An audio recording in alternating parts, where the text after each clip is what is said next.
Hey, this is the Milk Fairy podcast with Jess and Alana. Grab a coffee or a cheeky mug and get ready. We're here to talk all things motherhood, health, and everything in between. Just a heads up, some episodes may not be for little ears. But You're would you like fine. to sort of give a little bit of a background about what the Middee Society do and how you got into, birthing classes and sort of just a little bit of a backstory? Yeah, so firstly, my name is Monique. I'm a registered midwife and registered nurse. So I've been practicing now, about to go into my 7th year, which it seems like Wow. so much longer than that now. I started at a very low risk hospital, and then now I've been working in a tertiary hospital in Melbourne for the last 6 years, which is absolutely crazy. And I realized pretty junior in my career that I wanted to do more to educate families. And I think it really peaked in the pandemic, COVID Mm, times, because yes.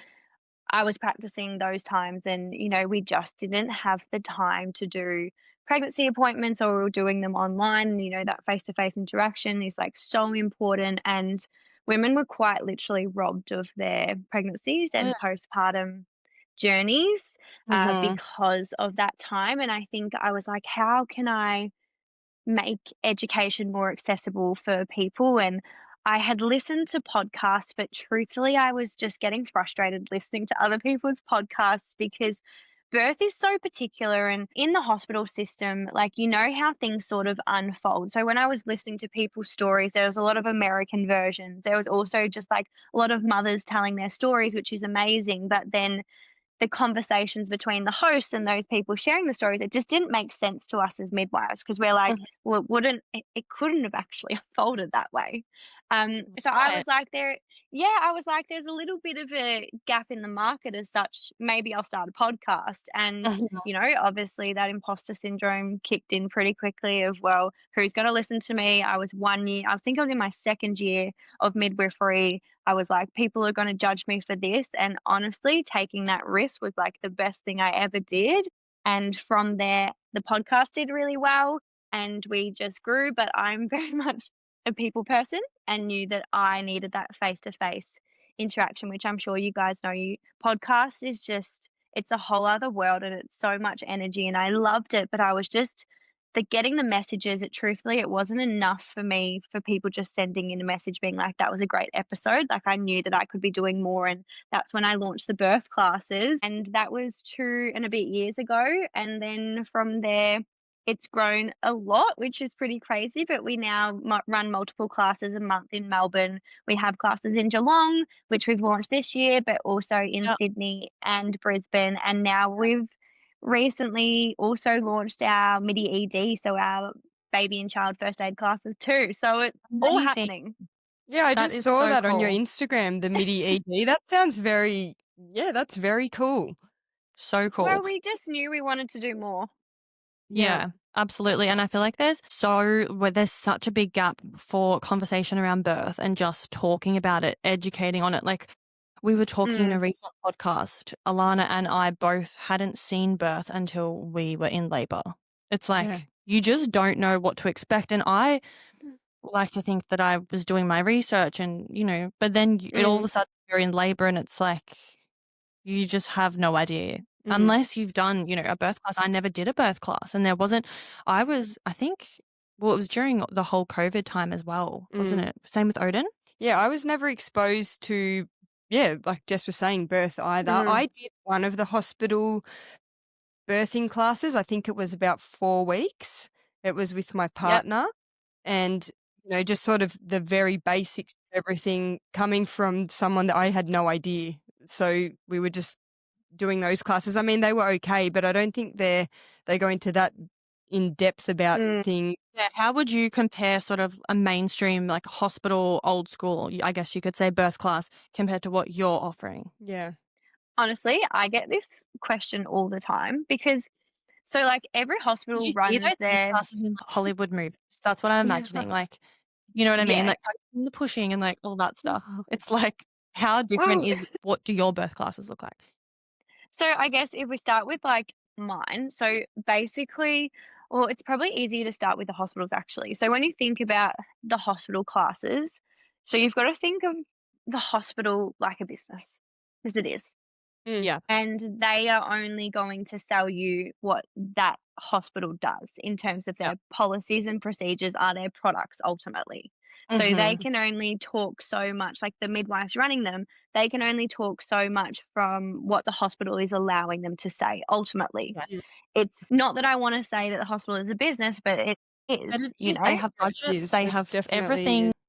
yeah, it is, and unfortunately, like, that's the way that they work. They're very generic, and often the midwives teaching them, they can still be quite junior in their career, which is, another thing to consider. I'm not saying that's a bad thing at all, but also, like, it is something to consider of who you're learning from, but it's basic. It's not going Mm. to go into depth, and it's often with a lot of people in the class, and sometimes I mean, I hear so many things about all different hospital classes. Some might be like a one day, some might be 4 weeks. And Mm. truthfully, a lot of people come into our class. And I still think it's good that you do the hospital class because it allows you to be familiar with the hospital and their policies and procedures and all of that. But I literally have people come into like my class and sit through the first hour and be like, we've learned more in the first hour than we did in that whole hospital class. Yeah, Yeah. wow. And Yeah. I think the way that so basically I designed the birth classes off the back of what I thought the hospitals were missing and off Yeah. the back of what I thought as a midwife people should know to make their birth experience a better one and more positive regardless of what the end result was. Mhm. Because I'm not going to sugarcoat the fact that birth can take turns, right? But Uh-huh. the most important thing is actually understanding that whole process and knowing how to like advocate for yourself and understand what happens to your body, that allows you to walk away and have more of a positive experience. And really, that's what we do. But also, I would say the big difference between like the Middee Society's birth classes versus a lot of others is we have such a strong focus on the support person. Mhm. Mhm. Amazing. Because like if they don't know what's going on, they Help cannot you. support you. They're Yeah. Yeah. hopeless. And what And about during COVID? That was like some people mm, weren't even allowed to have a support person in the room. Well, I had COVID. I Or was were you one of the allowed one? first people who got COVID, I think, amongst all of my friends, and I was pregnant and I was mm, due to have my son. And the day that I went into labor was the morning before. That's when Dan Andrews lifted the restrictions. So if I Wow. had it a day later, I would have had to go in by ambulance by myself to Melbourne to give birth and not have my partner with me in Geelong. That's And like I just giving me find that PTSD thinking absolute about like the like that's terrifying. I was like, yeah. "Oh my gosh." So that was just pure luck, like a day Yeah, a a day support like person is so important. and I don't it, think I would be able to. Yeah, it just would make such a difference with your whole experience not having someone there and you doing it isolated in the room. yeah, it Yeah, it's was It was hard, and I worked on our hospital, like, we redesigned it to be able to look after, women who did have COVID, and we didn't get as many pregnant women as we suspected to have COVID, which, I mean, is a positive thing, but I worked on the COVID ward of our hospital, like, I was one of the first midwives to work there, and it was freaking hard, and I Yeah. think, like, as traumatic as it was for the parents, I think equally for the staff throughout working in that time, like, mhm, it's honestly I think it's just in the back of our mind now because we Yeah. probably do have PTSD from it. Yeah, I yeah, But feel like the whole of Australia has some sort of PTSD from those years. yeah. it's a bit Like, wild. It's a bit it is wild. so wild. How So long do your classes go for? What's the mm, structure of them? Yeah, so we know people are busy, Yeah. but we have designed the classes to be a big day, right? But a fun day. So it's a 6.5 hour class. And like I was saying, people are busy. So having like that one day of full concentration, especially for the support person, like getting there, getting them there once is sometimes a challenge. So if we had multiple classes, I just don't think it would work for as many people as what it is working for at the Mhm, moment.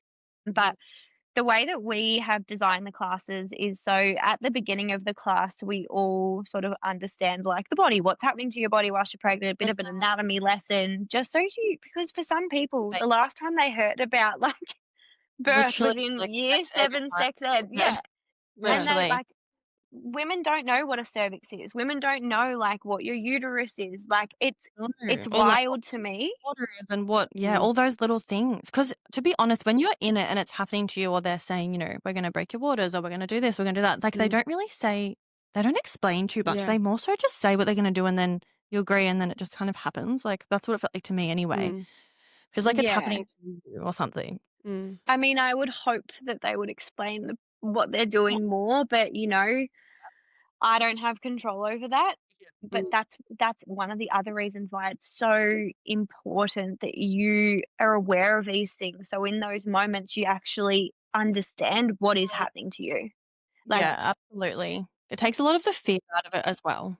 takes the fear You out of know. it, but also, like, in labor, you're never going to make the best decision for you, No, right? yeah, and And you're in a completely different world. Like, mm, Labourland is a real yeah, thing. It's important to have, yeah, a support person that is on the same page, knows what you and your, I guess, plan yeah, is. Obviously, what do you think about birth plans? I mean, obviously, they very rarely go to plan, but is it still good to have a birth yes. plan, or do you think the best plan is to not plan?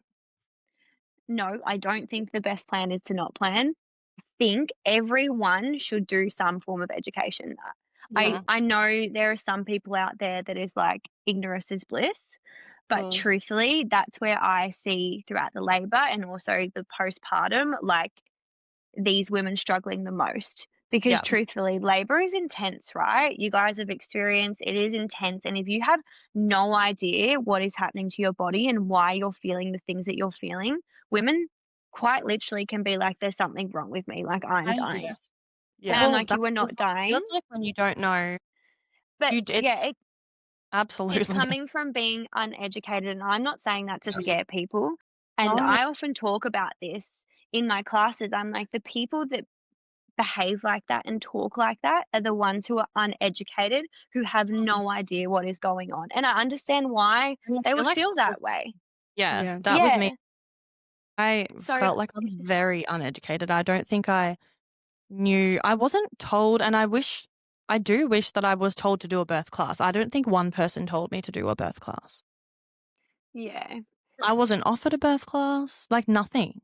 yeah. We just got Mm, emailed from the hospital saying, "Would you like to attend these Mm, birth classes?" It was like mm, an hour or 2 hours every Monday night for 4 weeks, and that was with your partner as yeah, well. I mean, that was good, but like I said, it's not deep into everything that you need to know because and birth is yeah. very complex and there's so many different stages and layers to it. It's like it's not just something to really, you know, Yeah. go over just wing quickly. it. So that's why I think, like, I don't think your plan has to be rigid, that there is only one set plan. I see women who walk into the hospital with that. And once again, if they have only educated themselves on that straightforward, normal pathway of spontaneous labor, minimal interventions, pain, like, cool, we're all striving for that. I understand that everyone wants Yeah. that. But sometimes a baby can become unwell. Sometimes a mum can come unwell, and things deviate from that normal pathway. And you Mm, Mhm. need to be able to adapt, but still advocate for yourself and Yeah. make the right decision for your family. So we Mhm. are very much focused for like our main birth class. We also often offer cesarean birth classes too. But say we're going down like the labor and birth pathway of a vaginal birth, Yeah. we will teach you how to, really strive for that natural physiological vaginal birth because that's as midwife, that's our bread and butter. Like that's what Yeah. we educate people on. But we are realistic to the fact that you need to know more. And I think that's what the hospitals miss, Yeah. mm. And do you but I don't know how much you can speak to this, but do you find that it is true that if you do accept intervention, it can I think statistically this is true, but correct me if I'm wrong, that it can lead to more interventions? absolutely. It's a cascade of intervention. Yeah. And that comes so not again, like if you're uneducated and then you accept intervention that you might not necessarily need, but you're offered, you can Yeah. sort of all of a sudden find yourself on a different birth path and Mm, feel like it's just completely going another direction. Yeah, and I mean, all of these interventions are governed by the hospital in the way Yes. yes. that it's that hospital's policy and procedure. Yeah. A Yeah. lot of hospitals out there will be like, okay, if you're not in labor after 24 hours of your waters being broken, you Mm. need to come in and be induced. Okay? For example, and then you need to be on antibiotics. That is what majority of women are going to be offered. Yeah. Mhm. As if I was a laboring woman, does that mean that I have to do that? No, and I'm not saying to decline this. This is just Yes. generic conversation Mhm. right now. But if you don't have the knowledge to sort of back what your reasoning of, no, I actually know that if I waited potentially another 24 hours, there's an 85% chance that I'm going to be in labor. Yeah. Okay, like that's the statistics. We know that women who break their waters by 24 hours, 70% of them would be in spontaneous labor, and if Mhm. they wait another 24 hours after that, another 50% would go into labor. So overall, you're looking at an 85% chance of being in spontaneous Yeah. labor by 48 hours. But is the hospital gonna tell you that? No. No, And Mhm. is right? that And because a business obviously likes to move quickly? yeah, and there look, there is the longer your waters are broken for, there is a higher chance of infection to the baby. So that is the rationale behind it. Mhm. But hospital policies and procedures are the guidelines for that hospital. Mm. You can advocate for yourself, Yes. like, with You don't quality have to go. education behind you. And often I get, like, second-time mums come into a birth class and be like, "We made the mistake of not doing it the first time, and we Mhm. said yes to everything, Yeah. and Mhm. we had that cascade of intervention, and then Yeah, we that's looked back being like, 'But why did we do that?'" Yeah. yeah. But you can imagine when you're 'Cause you're in the vulnerable, if you time. don't have the knowledge, yeah, and a medical You feel professional like goes, you're "Hey, this is what we weakening wanna further. do," Yeah. Yeah. you're gonna go, "Well, I'm not the, like, Yes. the one that's Especially when special, Yeah. like the you're in a young professional." you're Yeah. super vulnerable. Yeah. Do you think, as just from your opinion, could something as small as accepting, say, antibiotics, could that start a cascading of events, or is it more so the interventions that are like borders being broken or Yeah. So more so not going down the pathway of antibiotics. I mean, antibiotics have their other, like, potential limitations of, like, altering your microbiome and stuff for your baby, yes. but that's a whole different conversation, Yeah. Mm. and that's a personal choice, Yeah. right? But when we're talking about, like, cascades of interventions in labor and birth, like, the one of the easiest thing is potentially you come into the hospital too early. Yeah. Mm. Okay, Right. you come into the hospital in labour too early. You've And got what 2 needs to be choices early? here. Yeah, so you're not in active labour. So say you come in and you're Or isn't it oxytocin, 6 so, like, centimeters and less? No. so active labour, our definition, Yeah. textbook definition, Yeah. is 5 centimetres with a Yeah. fully effaced cervix, so a paper thin cervix, in the Mhm. presence of strong regular contractions. But 'Kay. Oh gosh, I feel like women's 2 centimeters dilated. I was, like, about Get to me have to the the hospital, baby. yeah. No, I was, like, absolutely. Yeah. But that's what I mean by saying that's the textbook, right? Yeah. Does Yeah. every woman fit into a textbook, into a No. partogram, like a graph? No, right? But women can go from 2 centimeters to 10 centimeters very quickly too. Yeah. So it's Mhm. like, that's why I say that as that's a textbook term, Yes, right? Mm. 'cause they But we obviously know have there's more to some it. sort of definition, Mm. yeah. Yeah. But basically, when we say too early, what we mean is like your contractions aren't regular, they're not Mm, strong. Okay. So we know that you've got a while to go. We Mhm. also know that women do best at home mhm. because it's their safe space, it's their environment where they feel comfortable in. Yeah. Okay. Say the easiest way to explain it is, what does birth and an orgasm have in common? It's Mhm. oxytocin. All right. So oxytocin is what is the hormone responsible for contracting your uterus. So you've got to Mhm. imagine, right? You're at home, nudie Rudy, getting it on, vibes are high, you're on the verge of an orgasm, oxytocin's up here. You get a knock on the door from me, and I walk in, turn the lights on. What's going to happen to your oxytocin? It's Completely drops, Completely right? run away. plummet. Hopefully, you don't orgasm, right? But it Yeah. completely drops down because I've changed the environment, I've entered your space. Right. Yeah. That is the same concept of coming into the hospital too early because your oxytocin is suboptimal, right? Then you come into the hospital, right? You meet a midwife. Hi, my name's Mon. The doctors have asked me to do a vaginal examination. We just need to assess where you're up to. Yes, Do that. right. Another intervention, oxytocin, where is it going to go? It's going to drop Mm. more. What's that hormone responsible for? Contracting the uterus. What do we then see? So it Contractions space out more. Yep. And then if you're going, "Well, nope, I'm not going home," we go, "All right, we're gonna observe you for the next little bit," or the And it could next be thing is days. yeah, or the but we wouldn't hospitals aren't gonna allow you to sit there for Yeah, right. days. They're gonna Mm. be like, "You They're need to go home."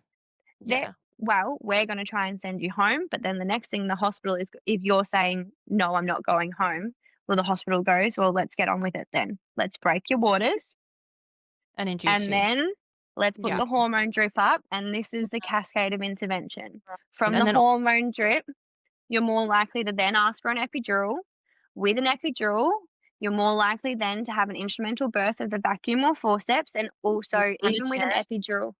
Yep, and with any instrumental birth, you're at higher risk of bleeding after birth, trauma to the baby, higher risk of tears, neonatal resuscitation, longer hospital. So, I like, love, like, talking about this because I feel like it's such a common thing for even and not saying it's right or wrong, but I feel like it's so overly sort of hmm, I don't wanna say advertised, but it's so overly sort of like, "Oh, yeah, I've decided to go in and get induced." Like, not Mm. even letting your Yeah. honestly, pregnancy social. on its own, like, it really is such a thing, and it's like, "Oh," like, you're Mm. just gonna pick the Mm. date. Yeah, And, yeah, I'm booking. not saying that's, like, Yeah. wrong or right, but it's just a funny thing when I guess I feel like if women really knew the statistics behind, okay, that's good that you wanna plan it like that, Hmm, but I don't know if people are told enough, and this comes, like, why you're doing what you're yeah. doing. You are more likely to have all these things happen if you're not gonna let it take its natural course. Mm, I feel yeah, like and a like, lot of women would choose differently. and this isn't to scare people, right? Like Yeah, we say this in our like we tell people this in the class, yeah. right? And I literally say I'm not telling this to scare you. This is so you have awareness of why Make I'm an saying informed try decision. to stay at home. But also, I equally just want to acknowledge that if you do find yourself like induced, it doesn't always mean you're going to have all of those things at the same time. Like you can have a very positive induction, no epidural, no tears, like a normal vaginal birth as well. So Yeah, it's of just course. important to highlight that. But yeah, the literally this week in the tea room of like where I work at, so with all us midwives, we were chatting sort of about social media and how it paints a Mm, picture of birth and how influencers have such a big voice in the yeah. space. Uh, And oh, it's so hard for us to sit and listen to the conversations around birth of like booking mhm, in for an induction, but yeah, also, a lot of influencers saying, "Well, fuck, I should have got the fucking epidural if straight away. Why did I do that? Like, Yeah. why didn't I do that? Sorry." And it's like, okay, but you might not have had the birth that you had if you had got that epidural at the very start because yeah, that yeah, epidural could have slowed down your contraction. Then you've yes. got the hormone drip. So, like, And all of the this, risks that do come along with an epidural, I feel like we're very desensitized to what an epidural is. yeah, I think we just don't, we listen to what other people do and we think that's the right option for us. Yeah, less painful, that must be good, but it's like, okay, that's fine, but let's look at what comes along with the Yeah. risks with an epidural, 'cause I Mm. no one ever talks about that. I was terrified Mm. of well, the hospital that I gave birth at didn't even offer an epidural. It was a very rural hospital, Mareeba, I don't know if hospital, they don't offer it. It's a midwife-led practice, and it was beautiful to give birth at, but they don't even offer it as an option if you wanted to have an elective Yes, C-section or because an it's, elective yeah, epidural, you had to go to, I guess, yeah. a cancer hospital, which must be bigger, Mm. and I didn't want one anyway, but I ended up having a cascade of events, ended up having an emergency C-section. I was terrified Mm. of knowing that they were putting that in my back, and this is just my personal experience, but that's only because I fully looked up what all of the risks were to the baby, to me Yeah. with it, and I know that that can also create a bit of fear, and it did in me for sure, but no one told me otherwise. It's like, Mm. isn't it good to But know? also, like, it is an invasive procedure. Like, there is risks associated with it. Yeah, I of think course. it's an amazing tool that we have to be able to offer women Mhm. this form of pain relief, right? And I think there is times and places where There's a time women and a really place for need it. yes, Mm. I am absolutely. like, for you to walk away feeling positive about this experience, like, Mm. you need the epidural. And Yeah. this is Mm. coming from someone who's like, Mm. I'm obviously so passionate about non-pharmacological pain relief, but truthfully, there Mm. is women out there that like they need it. And Yeah. that's Like, there's Another no gold stars if you Yeah, get Yeah, through labour no without right it, but or wrong, but I feel like informed decision is so important because mm, the yeah, conversations online that we mostly do have, and I feel like there's either from just this might just be my algorithm, but there's either the full on right, this side yeah, that's really natural free birth. I'm not even going to get a scan. Or then it's mm, like the other side that's mm, I'm booked in my elective C-section. It's just like, yeah, why is there not? And it's like people listen so much to either. I would have no idea what to do. Like it's just so weird. It's like there's such a divide. yeah, There's not much conversation around just letting a birth run yeah, its natural course and just having yeah. I don't Well, know. I was sort of the same. I didn't want any, pharmacological interventions either. And when I started having contractions, it was on the Sunday morning, and my Mm. labour went for till I gave birth at midday on Monday the next day. And when the Was midwife, that your first that baby? was my Yeah. first baby, and it was such a long, long day and night that by the end of it, by 7 a.m. on Monday morning, You're like, give me I was something. like, wow, I've like it just, I was only 4 centimeters dilated and I was in agony. I was And the just, because exhaustion. but then again, I wasn't educated, the birth classes, Mm. but if I knew more And if you about had have it, known how close you might have been and what to yeah. do. So how So, that's a good question there. Is it normal for like your first birth to be way longer than I was gonna say, so I think people get so fearful that the labour is taking so much time. 'cause you are mm, in this weird state of like altered conscious you feel like it's been so long, it has been so Yeah, long, you're and exhausted. mm, look, everyone's labours evolve very differently, Yeah. okay? So but, like, usually for first-time mums, mm, the labour is much longer. Second time round, the body's done it before. mm, Muscle memory. It's already been sensitized, it's more receptive Yeah. to the like, it just kicks off. Like, second babies come a lot faster than the first, but usually we'd say, like, that early labour, so when your contractions are irregular, this is when you're at home mm, because we know that you're not yet in active labour, and the longer we can stay at home in that time, it makes you have then those better outcomes, which we spoke about. But mm, usually first time mums, it could be up to 12 hours at home in early labour. That's not Yeah. taking into consideration like the active labour, transition and the birth. Mhm. And I think one of the people that get the most fearful of how much time it is taking is the support person Yeah, yeah. because 'cause they're because like, they're like, how are we still at home? Like you've yeah. Yeah, well, been that was doing it this for for me. Felt yeah, like an absolute marathon from early Sunday morning and then to give birth at 12 the next day, and it was just yeah, it was a long time, and then I ended up getting an epidural because mm, I just was in such distress because it was just for And so probably because long. if you were more educated, you might not have been so freaked out that it was Just taking so yeah, long. and What would be then your number one advice for a first-time mum that might be pregnant mm, right now, listening to this thinking, "Okay, so it might take longer than I think. I'm gonna stay at home." So what can you yeah. do at home, you know? So it comes back to doing the education in the first place, right? So you've got to do the education to know what's happening to be able to stay at home. Like, and this also goes to the support person because if they cannot make you feel safe and supported at home, you're not yeah, going to stay there, yeah, right? No. You're just not because you're going to be like, I don't know what's going on. I need to go to the hospital, which is Yeah. exactly. fine too. But if we have awareness of how labor looks, how that early stage, like the first stage of labor evolves, what are the signs, what does it look like Mhm. in women, how do we best manage it? Then it's so much easier for you to put those tools into place rather than being like, I've got no freaking clue what I'm doing, Yeah. Mm, especially for that support person. I had the pleasure of supporting my brother and my sister in law in early labor at their house. And Mhm. I had obviously educated my brother like no tomorrow. I was like, Yes. "You were going to Amazing. be the best The support support person person. who's ever existed." And Yeah. yeah, so good. excuse me.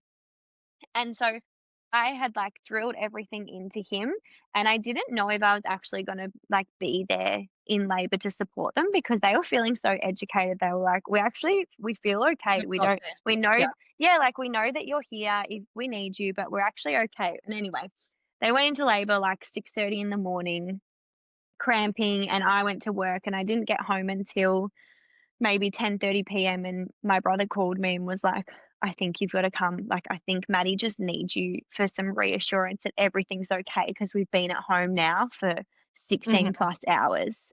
And I was Yeah. like, okay, no worries. Like, in the meantime, get her in the shower. I was Yeah. like, if you haven't tried the shower yet, like, get her in the water. And Mhm. he got her into the shower, and that like saved another 2 hours of time. And Mhm. then the Mhm. hot water ran out.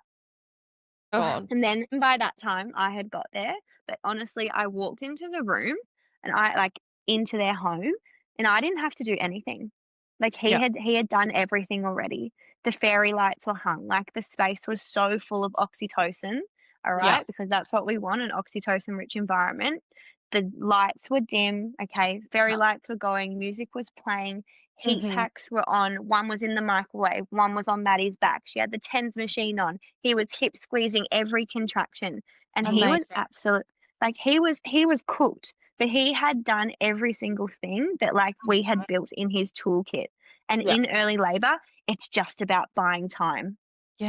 It's Yeah. literally just about rotating from, like, one station to the other, Yeah. so What maybe can we it's, do like now? What haven't we yeah, Yeah. tried? like, What do next? in the bathroom for the shower, okay, Yeah. that form of pain relief. Nah, done with the shower, get out. Okay, we're on the birth floor, on the birth mat, we're being a bit more active, but not tired. So Mhm. let's go to the bed. Let's rest on our side with a peanut ball, maybe. And Mhm. he Mhm. had done all of these things. And literally, I walked in and I was like, I don't need to do anything. Like, everything is completely normal. You're just Yeah. exhausted. Yeah. But I Yeah. was like, it's too early. Like, it's too early to go to the hospital right now. So Yeah. we waited a little bit longer, and my Mm. brother, bless his soul, I share this story all the time because it's just so beautiful. But he had put together this video of all of our family, all of our friends, um, sort of saying something positive to Maddie. And Oh my gosh, his that's biggest so cool. his his biggest concern was like, when do I play the video? Yeah. And I was like, I think it's time, because her What brain if was when like, she I'm feels a like she's gonna give up sort of thing? yeah, it was like, are we going to the hospital or can I stay? And I was like, I think she needs it now. And Mhm. anyway, he played it and I was like sobbing Oh in the my gosh, background. so But nice. I think it was because I was just so proud of them, but it just highlighted to me once again that role of the support person at home is massive. And if they cannot make you feel safe and supported at home, like, women, you won't stay there. No, and you Yeah. And won't then feel safe. I mean, that's yeah. all that it's about. If you're Isn't it funny that I mean, we can probably say most women do give birth in a hospital, Hmm. but the hospital environment, I know nowadays, especially in more of like a midwife-led practice or Mm. midwifery, what's it called when it's the midwife's Group practice. program? Group Yep. Oh, practice. yeah. Usually, it is more, let's turn the lights down, bring some of those battery candles, obviously no Mm. candles in the hospital, and like fairy lights and all that stuff. But apart from that, when it's the other not midwife practice, group led Mm. practice, it's like LED lights. The room is so bright, like Mm. you're on a Yeah. hospital Look, bed. Like it's the opposite of what our brains need to get into that natural labor. yeah. Well, we know, so, like, when it comes to the hormones, like, women produce more of the hormones that we need in darkness. So, like, your Yeah. endorphins, your oxytocin. So that's why a lot of women go into labor overnight, is Yes, I Yeah. because have of heard. that. And it's Mm. why, like, animals usually give birth, like, That's what happened to me. they'll crawl into, like, a little hole or something, or, Yeah. like, a cupboard. Yeah, so, like, that's what we're trying to mimic. Like, we Mm. want that dim Yeah. lit space, because if we have bright medicalized lighting, like, straight away, women don't feel safe in that, What is like when you're right? It's intimate with your partner, like, it's yeah, not very Yes, I nice with always the dim the lights on. light down. I Yeah. don't have it on full blast on. Like, it is Yeah, I like you do always need have to be, to like, yeah. warm and it's dark and, like, Yeah. but it's the same. Your body is, like, has to feel safe to get to that yeah, state. and if you start to feel unsafe, obviously there's other hormones that are gonna That come into yeah, place too, stop other right? So, hormones. like, we wanna boost, like, our oxytocin, our endorphins, because they're, like, positive, they're really great. They help reduce your, like, overall perception of pain. Yeah. They're the ones that you sort of keep you going and keep those contractions flowing, but if you feel unsafe and if you start to let, like, fear creep in, we have 2 other hormones that come into place, and this is more of our fight and flight, so, like, our adrenaline, our cortisol. And Mhm. I remember truthfully, those.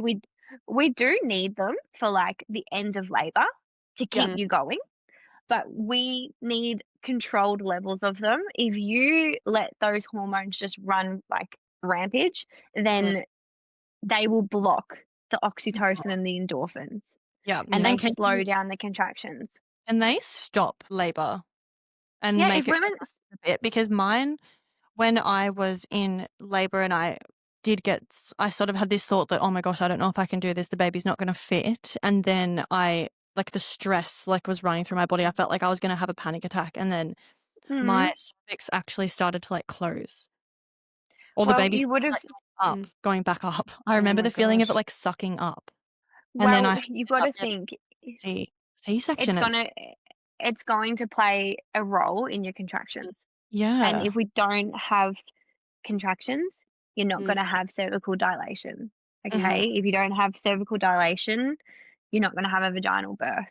Yeah. So, like, fear does have a really big role to play. What I tell all the people that I teach is that you need to be able to walk into a birth suite, letting everything, like, leaving everything at the door. You need to Mhm. walk in being like, I have educated myself. I know all of my options. We have, like, adjustable birth wishes plan that Mhm. your support person feels comfortable with. So if anything deviates, you go, okay, that's now changed, but I know I can do XYZ to Yeah. still control things. Yeah. Yeah. But it comes back to education, I was right? just You going to can't, ask Sorry, I was Yeah. just going to ask as well, you talk a lot about having a support person. What if single mums are listening to this? Do you encourage them to have a support person like their mum or their friend rather than no one? Or what are the specifics there? Yeah. yeah. Yeah. So you've got to think women are vulnerable in labor. They are. Mm. All right. And you want a support person, and a support person doesn't have to mean like your other half in terms of a partner. Like it can be a family member, it could be a friend, it could be a student midwife, it could be a doula, it can Mhm. be quite literally anyone that you feel safe and comfortable with. Because if you don't feel safe with them, like that's just not going to do any good. Mm. And Yeah. I always say to people that I don't care if you have other support people in your space, but Mhm. they need to be on the same page of as you, because if they're not, they honestly have the ability to change the vibe in a room in a Yeah. second. I For had Like that sure. the things, experience a little yeah, bit. the things that you say to women in labor, they hear and they hold Yeah. on to it if it's a negative thing. Like if Yeah. Yeah. you had someone, prime example, if you were behaving like a woman in transition, they're very heightened, they're saying things like, I can't do this anymore, and Yeah. that's normal. But if you have an uneducated person walk into that space, view that woman, they're going to go, oh my God, she's in so much pain. Why are you not getting her the epidural? Like they'll say that to us as the Yeah, or midwife. something's Okay, wrong. Why is she saying Well, that's what yeah, happened with that would just yeah, me. make you freak I out was so with much. I was with my partner, but, like, giving b well, this is when I went into labour with my first son, but we were living at my mum's house at the time. So my partner was amazing, great. Mum's amazing, I can't fault her, but, like, I was literally in labour in her lounge room, and she's like, "Oh my god, you're in pain," and it was just yeah. And like, it's "I don't so need full this." Like, on. instead of the support, And it was like, "You can't do it, you're in too much pain," and I was like, Not what yeah. you need did to your hear. brain listen to that? Yeah. Yeah, well, Do you reckon 100%. that psyched you? And Yeah. it Yeah. 100%, and instead of being like, "You can do it," it was like, "Oh, you're in too much pain," because I was literally, like, on all fours like an animal. My partner no one had ever seen like that Which before, is and normal, which which is is normal, normal, but and If you you're have someone primal, coming in and that's freaking out, normal. of yeah, course, yeah. and my mum's very stressed, and it was just this whole other experience, and then she actually came into the hospital, and yeah, I love my mum and Yeah, everything, but just in that moment, probably shouldn't not have what been you the needed. best what I needed at But that it's time. because, like, I feel like mums, they're amazing in terms of the care that they'll give you, but, like, you are their daughter, and, like, Yeah, I think for a lot of mums, watching their daughter, like, give birth is overwhelming because they yeah, want because they everything probably to wanna go help you. okay. Yeah, but, like, yeah, support people. Pick the right Love-hate relationship. Love-hate relationship. Sometimes I'm like, "Get them out, Yeah, get Yeah. them out," You know what? But I because feel they're like disruptive. yeah. yeah, And, like, the terminology, there's some support people will be like, "Oh, babe, like, that looked so painful," and I'm like, "Shut up. Like, Yeah. she's fine." Don't Like, say that right now. yeah. Yeah. because if you start hearing the word pain, your brain naturally This grabs is on. I never refer to contractions as painful, and I know other midwives might not do this, but this is what I do in my practice because I feel like it works best for women. If Mhm. I'm asking a woman about her contraction and only describes them and asked her saying how painful was that out of 0 to 10, all she's ever going to associate the contraction with is with the negative thing. And Because it's Yeah. gonna pain, get more painful each one. Like, you'd just we've be ne- we have never associated the word pain with something positive ever. no. Mm. Like, and if you're constantly going, I'm in pain, I'm in pain, I'm in pain, naturally those other hormones are going to creep up. Like, Mm. your brain is going to go, nah, I can't do it anymore. So I'll always say to the support person, like, let's not use that language in the room. Like, the way that you support her is being like, that contraction looked really strong. Okay. Yeah. That contraction was really powerful. Like, Yeah. that contraction looked a little bit more intense than the last one. Like, how did it feel? Rather than being like, oh, was that one more painful than the last sort of thing? Yeah, It's just right. those little things. But Obviously, we have Hollywood movies to blame for lots of things, but I feel like birth yeah, is definitely one of them, the way that they portray it. I don't know why they do things so, like, It's weirdly so to make us yeah. all think that I don't know, You it's because so watch it's bizarre. American. Yeah, so, like, with what do you think? Because 'cause I've only recently just learnt this, unfortunately, after I'd given birth, but apparently you can push way too early. Or like on a cervix too early, Yeah. you mean? Apparently you Yeah, should wait until you feel almost like well, because women can have a baby in a coma, so that ejection reflex, is that what it's called? yeah. I've heard So that. basically, if you're in labor without an epidural, you're gonna naturally get that urge of where to push, where to bear down into and go for it. Ideally, we look, once again, our textbook says that we would want the cervix to be fully dilated before we start pushing. So Mhm, making sure that cervix is all the way past the baby's head before we start pushing. mhm, Some women get that urge to push earlier, yeah, and often that's associated with a posterior baby.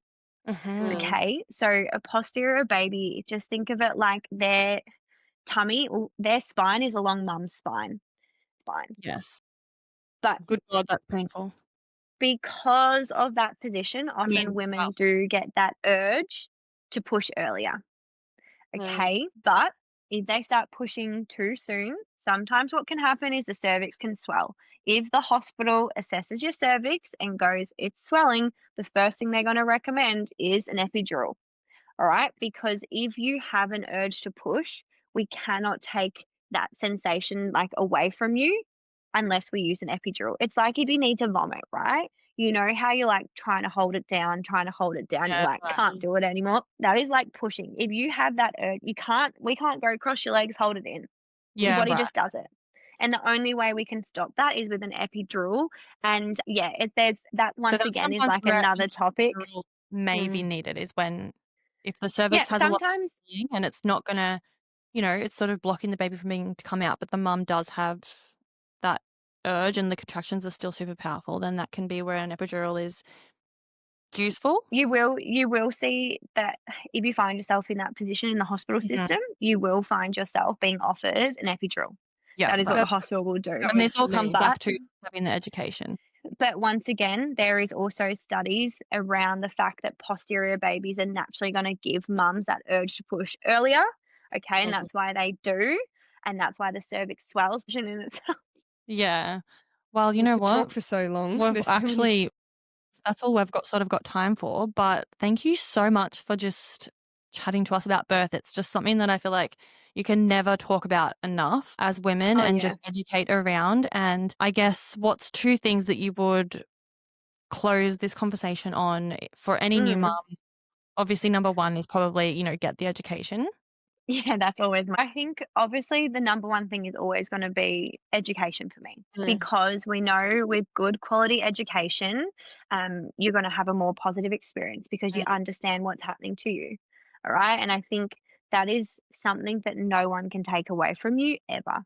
Mhm, So mhm. it doesn't matter about what education you do. I know, like, coming to more so going to like a privately run birth class comes with more of a cost than sometimes a hospital system. I understand that. But the Mm. main thing you need to think about when booking in a birth class is okay, who is the educator? What is Mm. their qualifications? Okay, Yep. calm birth and all of that. Yes, they're amazing, but truthfully, a lot of people don't know that you don't have to be a midwife to teach calm birth classes as well. So, Mhm. like, maybe that's something. Do you want a midwife? Do you want to do it? Who's the person educating you? What are their qualifications? And do their values align with like what you're striving to achieve? Then Yeah. the other thing is obviously, what's the structure of the class? I mean, I like to think that our classes are the best in the business, but obviously I'm going to Yeah. be more biased because I've created them. But like we know from the reviews and stuff that we've got that Yep. they are making a difference, and like Mhm. that is all we can ask. Mhm. But then probably my tip number two, oh sorry, I will say you can book into a birth class on the website. You can Mhm. also just follow along on socials. So we've got lots Yep. of free education there, and I do still have like my other podcast, Middee, which you can Yep. listen to. But my second tip would be please don't listen to what your friend down the street tells you Or maybe about their even the birthing experience. aligned. Walk into that birth suite being like, I have done the education and now this is my birth, this is my story. Yep. Okay, what happened to Jane down the road Mhm. doesn't mean that that's going to happen to me. Yep. People love to tell you the shit. Yeah. People feel too bad to talk about the good Yep. because they're like, I feel guilty that I had this amazing positive story when this person Mm. had a really negative story. So Yeah. And they you project it you nod onto your us yeah, too. you nod your head, you say thank you so much, you take all the education, but you don't have to listen to the shit if you don't want to. Yeah. And Yeah. it's absolutely appropriate to say, I understand that that was your experience. Mm. Okay, and I acknowledge that and I validate the way that you're feeling. But Mhm. right now, I just need to prepare for my birth experience the way that best suits me. And Yep. hearing that story actually isn't helping me right now. Yeah, what that just would Mm. not help, and I feel like it's important for us to set our boundaries around that because and So just it's people Sure. not feel rude to bad. say that, like, Yeah. yeah, we need And to people feel bad. yeah, Yeah. Yeah. let's And not people just do it. But that would Yep. be one thing that I would say is just protect your space. yeah, Mm. And yeah, just know that also being pregnant at 41 weeks is completely normal Yeah. as yes, well, and right? 4, Even 1 and after 2 that, and 3 and it's 4, yeah, yeah, and up to 42, as long as everything else is okay, it's completely normal. And I know towards the end of pregnancy, you're tired, but like even an extra 24 hours in pregnancy land is a long time. Like Mm. yeah, that's the make or break of being induced versus going into spontaneous labor. Yep. So Yep. just always ask the right questions with your healthcare provider for any intervention of Mm. what are the benefits, what are the risks, what does your gut instinct tell you? Are there any other options? And take your time and do to, you go you over know that stuff in birth class? yeah, we do. Yep, So, awesome. The number one thing is just educate yourself when you're pregnant. yeah, If I have yeah. a Go, no if I have a third, I'll be coming "Oh, to do your class with same, I'll be Dane. there."